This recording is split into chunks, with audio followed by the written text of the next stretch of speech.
Assalamualaikum warahmatullahi wabarakatuh. Perkenalkan, saya Fitri Aldresti. Pada kesempatan kali ini saya akan mempresentasikan hasil penelitian yang berjudul Analisis Hubungan Self-Efficacy dan Self-Regulated Learning Mahasiswa dalam Penerapan E-Learning. Meluasnya penerapan e-learning sebagai mode pembelajaran merupakan salah satu pengaruh dari perkembangan teknologi informasi yang begitu pesat. Penerapan e-learning baik secara sinkronus maupun asinkronus dapat dilaksanakan dengan Learning Management System atau LMS. LMS adalah salah satu mode pembelajaran berbasis internet yang telah banyak diterapkan di berbagai perguruan tinggi di Indonesia. Hal ini dilakukan dalam upaya untuk meningkatkan kualitas pembelajaran. Dalam penerapan e-learning, terdapat kecenderungan menurunnya interaksi antara dosen dengan mahasiswa. Hal ini disampaikan oleh Santoso et al. Pada tahun 2021. Tentu saja, dampaknya mahasiswa memerlukan kemampuan yang lebih baik untuk pengaturan diri atau self-regulate dalam proses pembelajarannya dibanding dengan pembelajaran dalam kelas tatap muka biasa. Sebagai proses self-directive dan self-beliefs, self-regulated learning dipandang sebagai proses proaktif yang digunakan oleh peserta didik untuk memperoleh keterampilan akademik. Nah, selain self-regulated learning, terdapat faktor lain, yaitu self-efficacy. Self-efficacy diketahui juga memberikan pengaruh terhadap pencapaian akademik peserta didik. Self-efficacy ini sendiri didefinisikan sebagai keyakinan peserta didik pada kemampuan diri untuk dapat mengukur dan melaksanakan tindakan yang diperlukan untuk menghasilkan pencapaian. Dalam konteks pembelajaran online, yang cenderung berlangsung mandiri dan tidak dalam latar sosial kelas, pengalaman itu akan berpengaruh terhadap penguasaan pembelajaran. Jika seorang peserta didik telah berpengalaman mengikuti pembelajaran online sebelumnya dan berhasil, hal tersebut dapat mempengaruhi kesuksesan peserta didik tersebut untuk mencapai kesuksesan selanjutnya. Penelitian yang dilakukan oleh Lefterova, Gajalova, dan Sokov tahun 2021 menyatakan bahwa tingkat efikasi diri mahasiswa itu lebih rendah ketika belajar dalam kelas pembelajaran daring dibandingkan dengan kelas yang belajar diselenggarakan secara tatap muka. Setelah banyak penelitian yang dilakukan terkait faktor-faktor yang mempengaruhi pembelajaran online, telah banyak penelitian yang dilakukan sebelumnya yang telah menemukan bukti hubungan antara self-regulated learning mahasiswa dengan self-efficacy. Di antaranya penelitian yang dilakukan oleh Lee et al. Pada tahun 2020 dengan 184 responden pada peserta didik yang menggunakan MOOC. Ditemukan bahwa self-efficacy peserta didik dengan SRL peserta didik tersebut berkorelasi positif.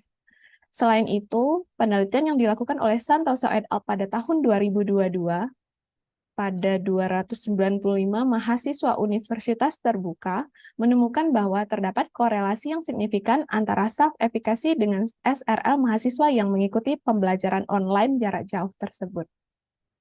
Namun dari penelitian-penelitian yang telah dilakukan ini masih perlu dieksplorasi lagi keterkaitan hubungan antara self-efficacy dan SRL pada mahasiswa dalam penggunaan e-learning. Adapun tujuan penelitian yang dilakukan ada dua. Yang pertama adalah untuk mengetahui hubungan self-efficacy dan SRL dalam situasi pembelajaran yang menerapkan e-learning. Dan tujuan yang kedua yaitu untuk mengetahui perbedaan SRL mahasiswa pada tingkat self-efficacy yang berbeda. Penelitian ini merupakan penelitian kuantitatif, di mana subjek pada penelitian ini adalah mahasiswa program sarjana yang berjumlah 149 orang yang telah mengikuti perkuliahan dengan menggunakan e-learning baik secara blended maupun online. Mahasiswa tersebut berasal dari 5 perguruan tinggi di Provinsi Riau dan Nusa Tenggara Barat. Teknik sampling yang digunakan adalah probability sampling dengan tujuan agar semua anggota populasi mendapat kesempatan yang sama untuk menjadi sampel.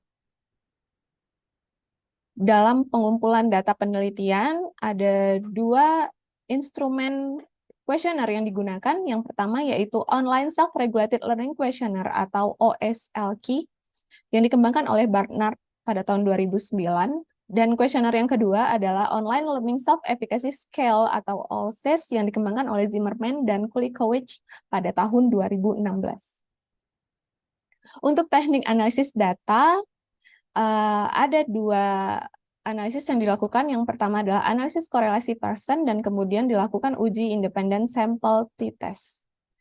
Dengan catatan seluruh asumsi untuk uji korelasi Pearson dan independent sample t-test telah dilakukan dan telah terpenuhi. Dari penelitian yang telah dilakukan, diperoleh hasil bahwa terdapat korelasi positif yang kuat antara self-efficacy dan SRL mahasiswa pada pembelajaran dengan R-learning. Hal ini terbukti dari nilai R sebesar 0,644 dan signifikansi sebesar 0,00. Temuan ini menunjukkan bahwa self-efficacy berkaitan langsung dengan aspek penetapan tujuan, manajemen waktu, pencarian bantuan, strategi tugas, dan evaluasi diri pada mahasiswa saat terlibat dalam e-learning. Kelima aspek ini yang akan menentukan tingkat SRL mahasiswa. Izielses et al. Pada tahun 2017 itu menyebutkan bahwa individu dengan kemampuan SRL yang tinggi akan dapat merencanakan, mengelola, dan mengontrol proses belajar lebih cepat, dan mencapai prestasi akademik yang lebih baik. Selanjutnya, dari hasil uji independen t-test yang dilakukan, terbukti bahwa terdapat perbedaan yang signifikan pada rata-rata skor SRL antara mahasiswa dengan self-efficacy yang tinggi dengan self-efficacy yang tingkat rendah. Perbedaan SRL mahasiswa yang signifikan secara statistik antara mahasiswa dengan tingkat self-efficacy tinggi dengan rendah ini memperkuat pernyataan Pinterich yang menyatakan bahwa self-efficacy mendorong perilaku SRL. Nah, kita sadari bahwa e-learning berbeda dengan pembelajaran tatap muka dalam beberapa aspek, seperti pada format pengajaran, diskusi daring, dan evaluasi. Oleh sebab itu, dalam proses pembelajaran e-learning, sebaiknya pendidik merancang pembelajaran agar dapat mendukung self-efficacy sebagai keyakinan diri mahasiswa, sehingga mahasiswa memiliki kemampuan self-regulated learning yang efektif untuk dapat mengatur dan menyelesaikan tugas dengan baik. Sekian presentasi dari saya. Terima kasih.